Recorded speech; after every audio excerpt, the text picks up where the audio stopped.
Hari ini kita merenungkan tema yang sangat penting dan menarik berjudul bahagia yang diampuni dosanya. Nah, Bapak Ibu, tentunya ada beberapa ayat yang mungkin kita kenal di dalam pengalaman kita sebagai orang Kristen tentang bagaimana pengampunan Tuhan yang besar. Saya akan mengajak kita membaca satu ayat yang akan menjadi perhatian kita juga di akhir khotbah nanti, tetapi di awal kita akan bacanya. 1 Yohanes 1 ayat 9. 1 Yohanes 1 ayat 9. Saya akan bacakan satu ayat ini, kemudian kita baca bersama-sama. Demikian, jika kita mengaku dosa kita, maka Ia adalah setia dan adil, sehingga Ia akan mengampuni segala dosa kita dan menyucikan kita dari segala kejahatan. Mari kita baca itu bersama-sama. 1, 2, 3. Jika kita mengaku dosa kita, maka Ia adalah setia dan adil, sehingga Ia akan mengampuni segala dosa kita dan menyucikan kita dari segala kejahatan. Ini adalah tema kita di pagi ini. Bahagia yang diampuni dosanya. Saudara-saudara, di Inggris itu ada seorang bernama Somerset Maugham. Tahun 1930 dia dikenal sebagai novelis yang hebat.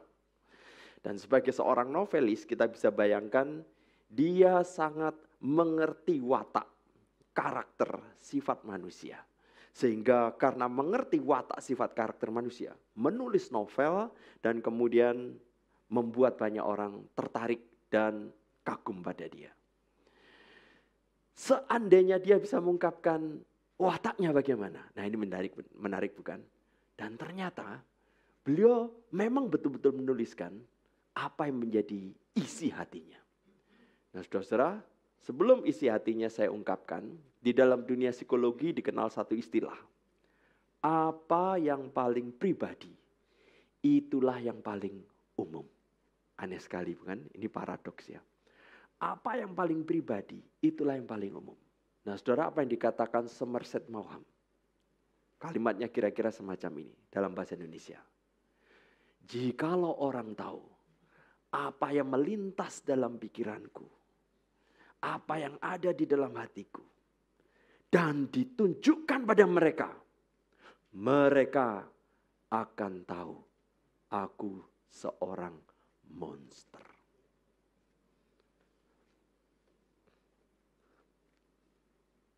Saya membaca kalimat ini tergetar. Apa yang paling pribadi adalah yang paling umum. Apa yang dikatakan itu berlaku untuk kita semua. Nah, saudara-saudara, masalahnya adalah jikalau orang sadar itu sesuatu yang buruk, yang nista, yang cemar, bagaimana membereskannya? Tidak semua orang di dunia tahu caranya. Nah, saudara, inilah topik kita, bahagia yang diampuni dosanya. Bagaimana kesalahan itu, keburukan itu, yang di dalam pengertian Kristen kita bisa menyadari, dosa bisa dibereskan, bisa diselesaikan, bisa diampuni. Nah, saudara, inilah rahasia penting yang ternyata tidak semua orang tahu. Maksudnya, di antara 8 miliar manusia, hanya segelintir atau beberapa, atau sejumlah orang Kristen yang mengerti. Nah, saya mengajak kita memikirkan beberapa pertanyaan secara cepat, dan di sini saya ajak kita memikirkan. Yang pertama adalah, apakah arti dosa? Saudara-saudara, di dalam dunia ini, istilah dosa sudah menjadi semakin asing. Karena orang-orang mulai berpikir, apa itu dosa? Hal-hal yang dulu dianggap dosa, sekarang bukan lagi dosa. Apalagi pemilu ini, saudara.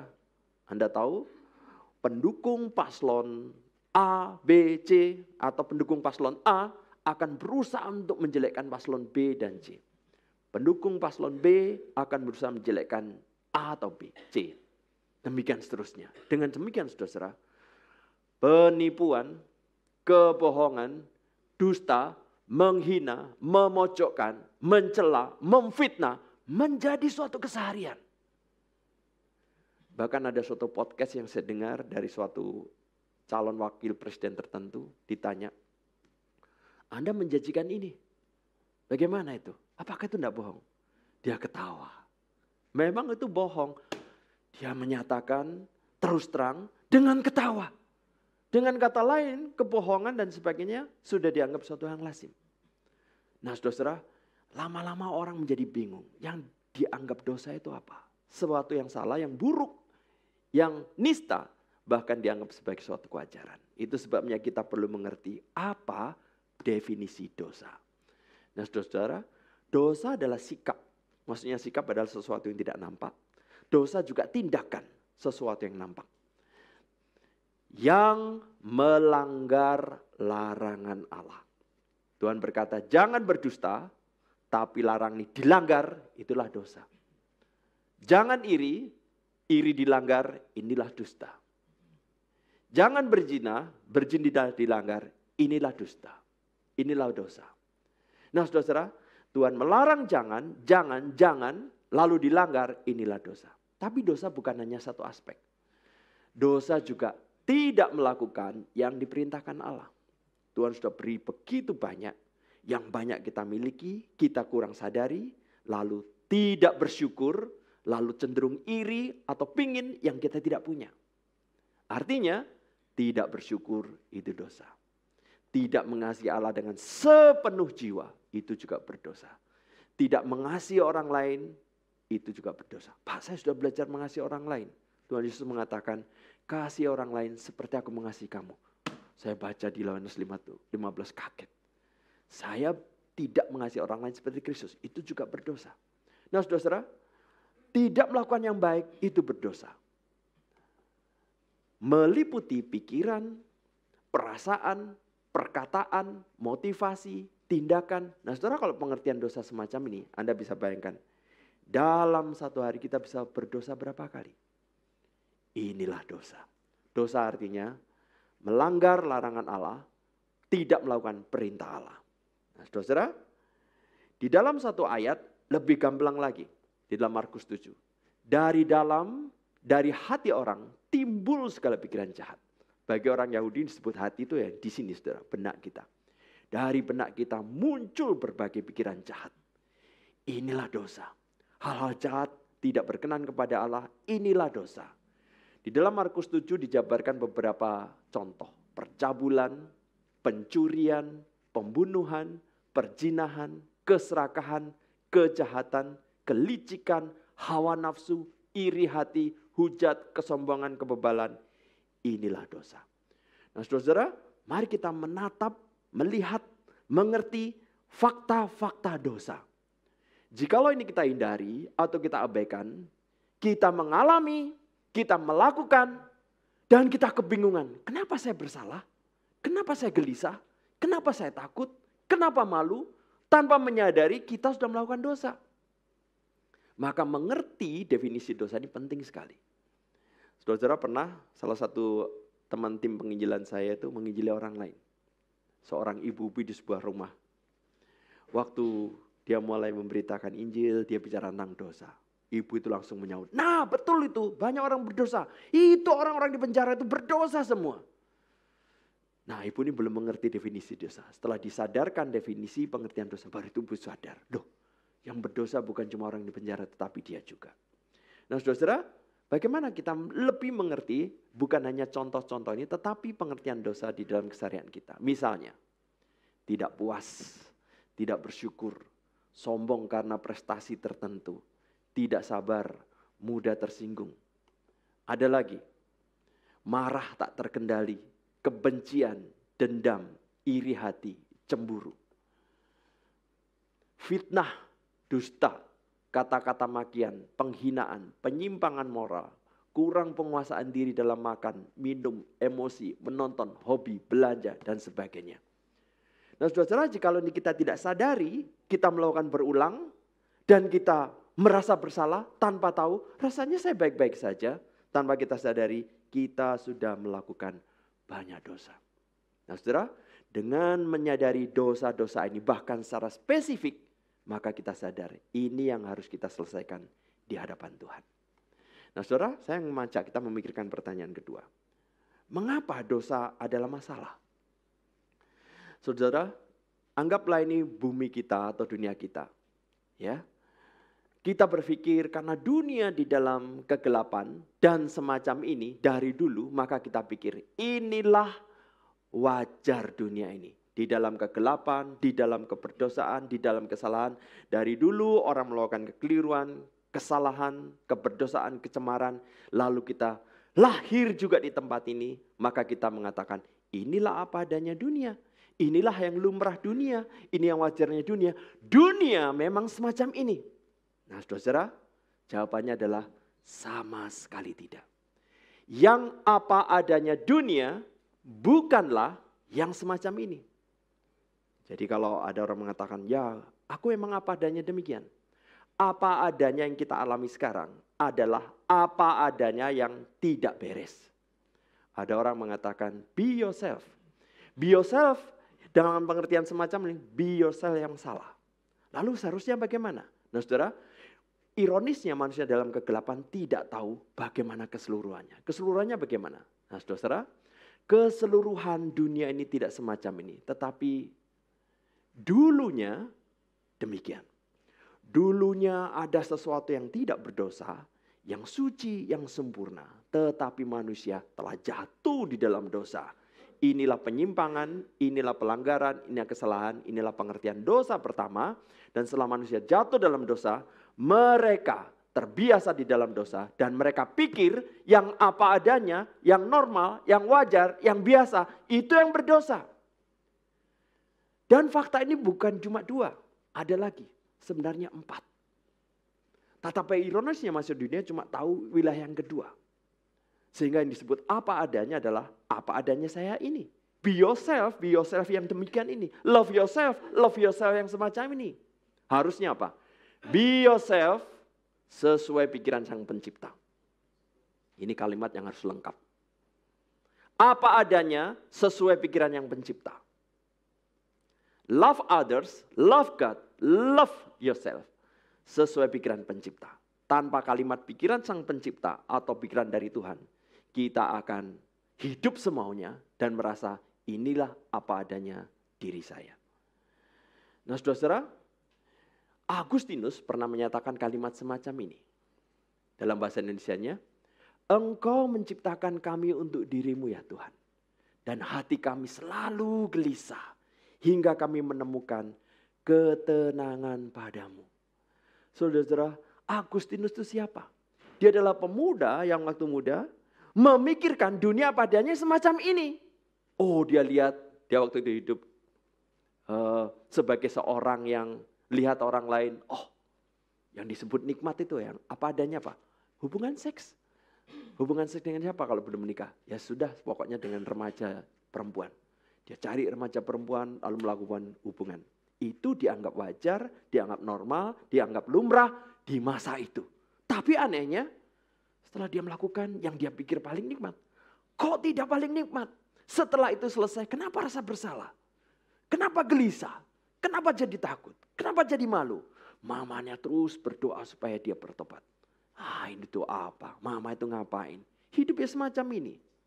Nah saudara, suatu ketika setelah terbiasa dalam keberdosaan yang ternyata tidak memuaskan hidupnya. Ada beberapa anak bermain. Dan anak bermain ini sambil lari-lari mereka teriak dalam bahasa Latin. Lalu saya terjemahkan, bacalah, bacalah, bacalah.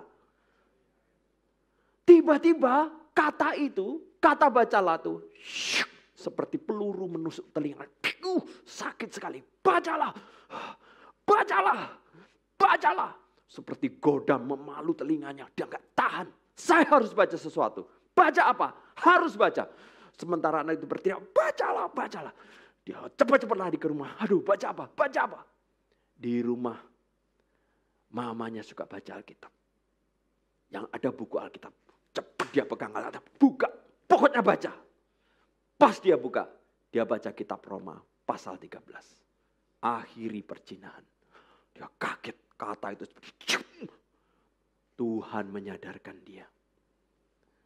Tuhan saya mengaku saya berdosa. Perzinahan salah di hadapanmu. Tuhan saya berdosa. Saya mohon ampun. Setelah dia menerima Kristus yang mati dan bangkit. Hidupnya berbeda. Baru dia sadar.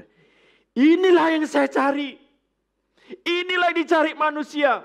Dan dia sebagai seorang filsuf yang mengerti banyak filsafat. Dia kemudian belajar Alkitab.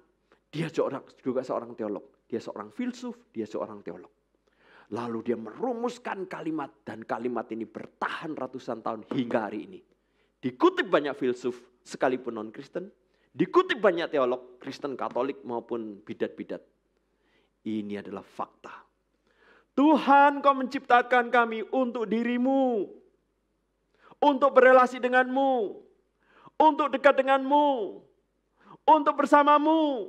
Untuk memujimu. Jikalau kami tidak demikian, hati kami gelisah. Saudara, kita dicipta untuk Tuhan. Untuk menyenangkan Tuhan. Untuk memuliakan Tuhan. Untuk berelasi dekat dengan Tuhan. Jadi Anda bisa bayangkan. Jikalau manusia hidup di dalam kuadran kedua. Atau wilayah kedua dan tidak mengenal Tuhan. Bagaimana mereka bisa muliakan Tuhan? Bagaimana mereka memuji Tuhan? Sementara mereka gelisah. Bagaimana dengan kegelisahan ini? Bagaimana menyelesaikan? Dengan mabuk-mabukan. Lalu setelah mabuk-mabukan dia mengatakan, ini aku apa adanya. Atau mereka kemudian berzina. Lalu setelah berzina, be myself. Lalu mereka berfoya-foya. Atau kemudian melakukan suatu pengemborosan uang yang tidak bisa-bisanya, berjudi miliaran. Be myself. Mereka tidak sadar frase itu tidak lengkap. Be yourself according to his will. Itu baru benar. Tanpa pengertian yang lengkap, manusia dipotong dan disesatkan dan merasa di dalam keberdosaan, saya baik-baik saja, saya sedang menjadi diri saya sendiri. Dan betapa banyak orang rusak dengan pengertian be yourself saja. Tanpa be yourself according to his will. Saudara-saudara, sekarang kita masuk bagian yang penting. Bagaimana menghadapi dosa. Nah saudara-saudara, di dalam hidup kita adalah orang yang pernah di dalam kegelapan. Dan kita pernah berasumsi inilah hal yang wajar, hal yang lumrah, hal yang biasa. Dan ironisnya dalam kegelapan kita tidak mengenal terang itu. Tetapi puji Tuhan, di dalam segala anugerah yang besar, kasihnya yang besar, Tuhan menganugerahkan Kristus yang mati dan bangkit. Lalu kita tahu ini satu-satunya jalan menuju terang. Lalu kita menerimanya dan kita berpindah di dalam terang. Nah, saudara, kabar baiknya apa? Kita bukan lagi mati rohani, kita bukan lagi dimurkai Allah, kita bukan lagi musuh Allah. Allah adalah Bapa kita, kita adalah anak Allah. Nah, tetapi saudara, saya mengajak Anda menyadari satu kenyataan ini. Ya, kenyataan apa yang bagus tetapi juga nanti kita perhatikan. Waktu kita di kanan, kita sudah menjadi manusia baru. Kita menanggalkan manusia lama. Ayatnya di mana? Ayatnya di sini. Kamu telah menanggalkan manusia lama. Kamu telah mengenakan manusia baru. Tetapi saudara harus perhatikan. Manusia baru itu bukan berarti Anda sudah bersih sama sekali. Tidak. Manusia baru itu baru secara lokasi. Baru secara tempat. Baru secara area. Baru secara posisi. Tetapi diri Anda dan saya masih seburuk semula. Saya mundur lagi. Sebentar ya. Nah, jadi perhatikan gambar manusia di kanan itu saya gambar hitam. Artinya kita masih seburuk semula. Loh Pak, katanya kita dibenarkan. Benar. Waktu kita percaya Kristus yang mati dan bangkit, di hadapan Allah Anda diperhitungkan sebagai orang benar. Anda dijadikan anak Allah. Tapi jangan keliru, kita masih seburuk semula. Tuhan sudah mengampuni dosa kita, tapi kita masih seburuk semula. Kita menjadi manusia baru hanya secara tempat, secara area, secara lokasi. Nah, saudara, perhatikan ayat ini. Di dalam Markus 7 tadi disebutkan manusia lama itu seperti apa. Timbul segala pikiran jahat dan seterusnya. Waktu kita menjadi manusia baru, dampak manusia lama itu ada pada diri kita. Ini harus kita sadari. Anda manusia baru? Ya. Baru dalam pengertian apa? Tempatnya di kanan. lokasinya di kanan, wilayahnya di kanan, areanya di kanan. Tapi diri kita masih buruk, masih perlu dibereskan, masih perlu dibenahi. Tapi Tuhan memperhitungkan kita sebagai orang benar. Karena Kristus sudah menyelesaikan segala tuntutan hukum Taurat melalui kematian dan kebangkitannya. Barang siapa percaya pada Kristus, dia dihitung orang benar. Dia di posisi di kanan. Tetapi hidupnya yang masih kotor itu harus terus-menerus dibereskan. Nah, saudara, itu sebabnya ayat ini kalau kita baca lengkap semacam ini. Yang terus-menerus dibarui. Nah, saya dulu juga bingung. Baru kok dibarui? Maksudnya bagaimana? Kalau baru ya baru. Ternyata ada dua macam baru. Baru secara lokasi, ya. Baru harus secara kondisi. Kondisi kita masih buruk. Ini yang perlu terus-menerus diperbarui. Terus-menerus dibenahi. Terus-menerus disucikan. Sehingga kita makin lama makin baik. Nah, saudara-saudara perhatikan. Waktu kita sebagai orang berdosa diperhitungkan sebagai orang benar. Allah tidak lagi menganggap kita musuh. Jadi saudara, bagi orang yang masih belum percaya Kristus, kita adalah musuh Allah.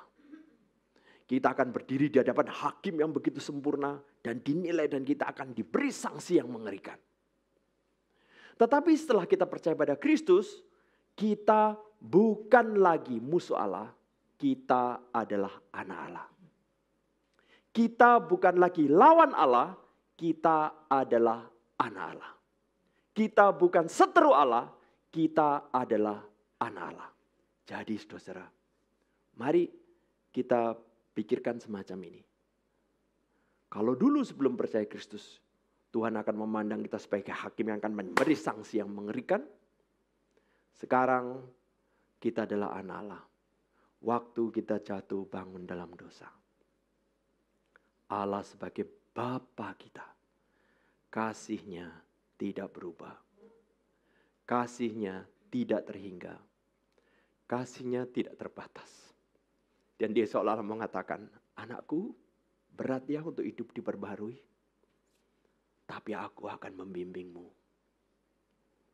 Yang penting kamu mengaku dosa, akui dirimu masih buruk, akui dirimu masih lemah, akui dirimu masih hina. Aku sudah memberitahukanmu sebagai orang benar. Kasihku tidak berubah. Ayo, aku akan berimu kekuatan untuk menghadapi dosa-dosamu. Inilah cara kita memandang dosa, saudara. Dosa kita sudah diampuni keseluruhannya. Tapi jikalau jatuh, akui. Dan pandanglah Tuhan sebagai Bapa yang siap untuk memeluk kita kembali. Tetapi kita harus mengakui dosa. Pak, saya sering gagal. Harapan saya apa? Puji Tuhan. Setelah kita menjadi anak Allah, Tuhan tidak meninggalkan kita sendiri. Tapi Tuhan mengutus Roh Kudus untuk memberi kekuatan pada kita. Nah, saudara-saudara, di dalam Alkitab ada beberapa karya Roh Kudus. Mari kita lihat ya. Melahirbarukanku, memeteraikanku, memenuhiku, menghiburku, menguatkanku, mengajarku, menolongku, mendoakanku, mengubahku, menyucikanku. Saudara, Tuhan tidak membiarkan kita berjuang sendiri. Ada Roh Kudus yang terus-menerus menolong kita untuk kita disadarkan dan kemudian kita mengalami kekuatan dari Tuhan untuk menghadapi dosa-dosa itu. Jadi saudara, perhatikan bagian terakhir itu. Roh Kudus menyucikanku. Apa yang dimaksud menyucikan? Apa yang dimaksud penyucian terus-menerus dalam hidup kita? Saya berikan definisinya ya. Tindakan terus-menerus Roh Kudus dalam diri orang percaya. Terus-menerus, tidak pernah berhenti. Sebagai anugerah Allah, karena kita tidak layak, Tuhan memberikan pribadi Roh Kudus di dalam hidup kita. Yang dimulai dalam hati manusia, sekali Tuhan memulai, terus dilanjutkan menuju kesempurnaan. Inilah yang dilakukan Tuhan di dalam hidup kita. Jadi saudara, ketika kita mengalami sebagai orang Kristen, kenapa saya bisa jatuh? Kenapa saya gagal? Kenapa saya akan berdosa? Karena dampak manusia lama itu. Fakta yang bisa digunakan untuk setan mencobai kita dengan stimulan-stimulan di luar untuk kita jatuh. Mari kita menghadapi. Dan waktu kita akan menghadapi dosa, mari kita sadari satu hal. Tuhan sudah mengampuni Kristus melalui Kristus yang mati dan bangkit. Tuhan memberikan Roh Kudus-Nya dan Bapa mengerti kita yang terbuat dari tanah ini dan Bapa terus mengasihi kita. Itu sebabnya motif di dalam menghadapi dosa bukan ketakutan pada Bapa. Motif menghadapi dosa adalah Tuhan, kasih-Mu begitu besar. Engkau begitu baik. Bahkan sebelum saya mengerti bagaimana menghadapi dosa, Tuhan sudah menyelamatkan saya. Tuhan, terima kasih untuk kasih-Mu. Saya mengaku kali ini berdosa. Tuhan, saya mau menerima pengampunan-Mu kembali. Nah, saudara, dengan motif dorongan kasih Tuhan, mari kita menghadapi satu persatu dosa kita. Saya ulangi, sekalipun kita bergumul dengan dosa, Kristus telah mati dan bangkit memberikan pengampunan penuh. Roh Kudus diberikan untuk memberikan kita kekuatan menghadapinya. Dan Bapa selalu mengasihi kita dengan kasih yang tidak berubah, tidak terbatas. Itu sebabnya saudara, mari kita menghadapi dosa kita. Di dalam menghadapi dosa, kita perlu menyadari ada orang yang sudah menyelesaikan dosa tertentu, ada dosa yang belum selesai. Ada yang takaran dosanya sudah mulai dibereskan, ada yang takaran dosanya tinggi. Kita perlu waspada dosa-dosa mana yang perlu kita betul-betul hadapi. Saya berikan contoh. Kapan saya paling sering dicobai? Jikalau kita tidak waspada, kita akan gampang dikendalikan oleh setan yang tahu data kita. Kapan sering cobai? Menjelang waktu hari kita sering cobai, kita perlu mohon kekuatan dari Tuhan. Hari apa misalnya? Saya kenal orang Kristen yang juga pelayanan. Lalu setelah pelayanan dia merasa, wah aku sudah pelayanan, aku perlu hiburan dong. Lalu dia menonton hiburan, hiburannya tidak terkontrol. Nah dia sadar, hari yang paling dia cobai hari Minggu. Karena di dalam hari Minggu, ini hari santaiku, aku sudah pelayanan tadi. Jadi mulai dia waspada. Jam berapa? Saya ingat ada seorang hamba Tuhan, saya harus waspada setelah jam 9 malam. Jam 9 malam orang-orang mulai tidur dan dia mulai bisa searching sana kemari. Jikalau tidak waspada, sambil menghindari kantuk, dia akses hal-hal yang kemudian tidak senonoh. Dia mulai sadar, di atas jam 9 saya harus waspada. Itu sebabnya dia membuat ketentuan, jam 9 saya tidur. Nah buat orang lain bukan godaan, tapi buat orang ini godaan. Di rumahkah? Ketika semua orang saya pergi? Atau justru di tetangga? Atau di area olahraga? Saya punya teman yang sadar. Kalau dia berenang, wah dia di sana banyak godaan. Ada kolam renang tertentu yang diakses oleh banyak orang tertentu dengan pakaian yang serba minim, dia sadar di situ saya pencobaan. Maka dia pilih kolam renang yang berbeda sekalipun tidak senyaman sebelumnya. Ini dalam rangka apa? Tuhan, Engkau sudah mengasihi saya. Dan kasih-Mu tidak berubah, tidak terhingga. Tolong Tuhan saya. Saya ingin hidup menyembah-Mu. Saya ingin berelasi dengan-Mu. Karena jikalau saya jatuh dalam dosa, hidup saya diliputi rasa bersalah, rasa malu, rasa takut. Mari kita hadapi dosa dengan dorongan kasih dari Tuhan. Di rumah, penginapan, di luar kota. Saya ingat cerita dari salah seorang perintis SKM. Nah, Pak Peters, dulu waktu kami merintis, kadang-kadang harus ke Landak. Di sananya satu hotel yang bisa kami inapi. Tapi di sana malam-malam mendorong ketuk, Pak perlu selimut tidak? Ya tentu saja perlu selimut, tapi kemudian yang maksud selimut ternyata berbeda. Wah, jadi dia sadar harus dengan teman. Nah, teman yang saling mengingatkan, waspada, waspada. Waktu di rumah penginapan di luar kota, mungkin ada orang yang gampang digodai. Siapa yang bersama saya ketika saya paling sering cobai? Teman? Sekelompok orang lain? Atau justru ketika saya sendirian? Bagaimana biasanya kondisi perasaan saya sebelum dicobai? Saudara, ada orang yang berusaha menguasai diri, tapi begitu dia merasakan frustasi, bingung, makan apa saja, tak terkontrol. Dan itu menjadi sesuatu yang harus dia sadari. Kalau saya lagi frustasi, mengalami tekanan, saya cenderung tidak kontrol makanan.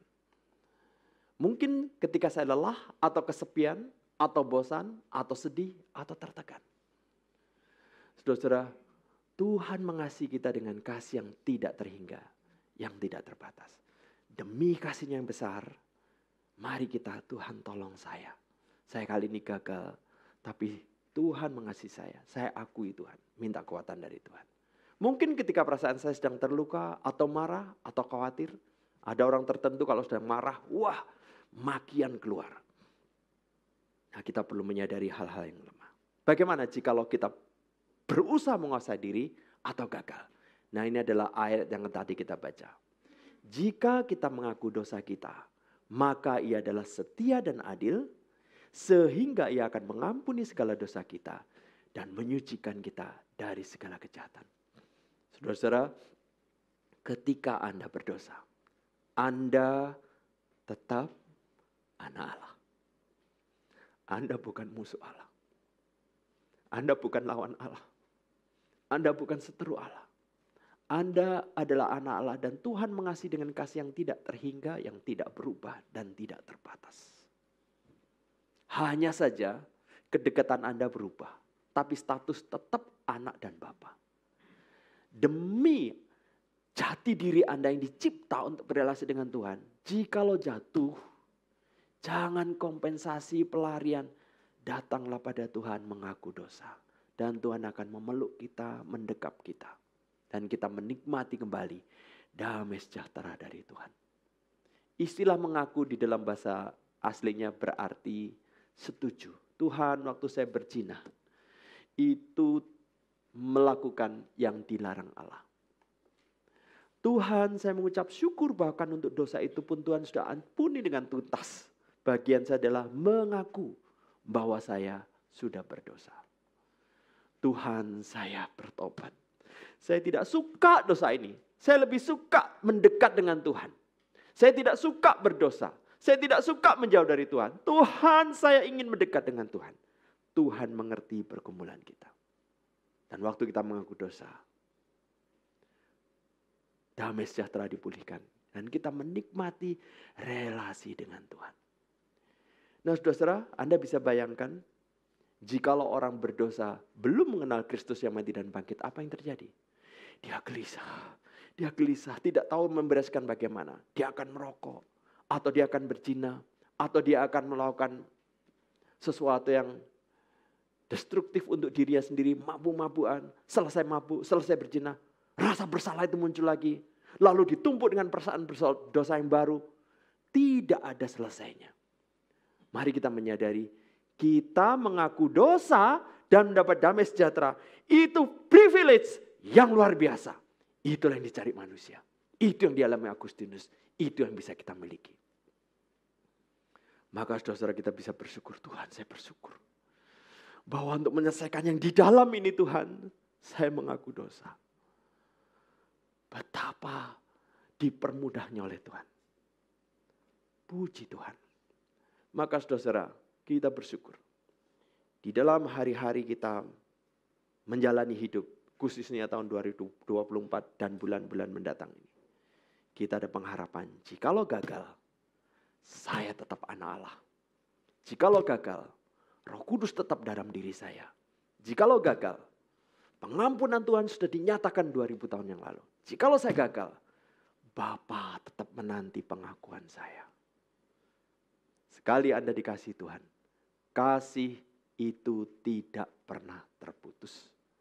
Maka saudara, dengan dorongan kasih itu, mari kita berkolaborasi dengan Roh Kudus, membereskan hidup kita, menangani satu persatu dosa kita. Dan saya bisa jamin, jikalau ini menjadi pemahaman kita, dalam 5-10 tahun mendatang, Anda menjadi pribadi yang berbeda.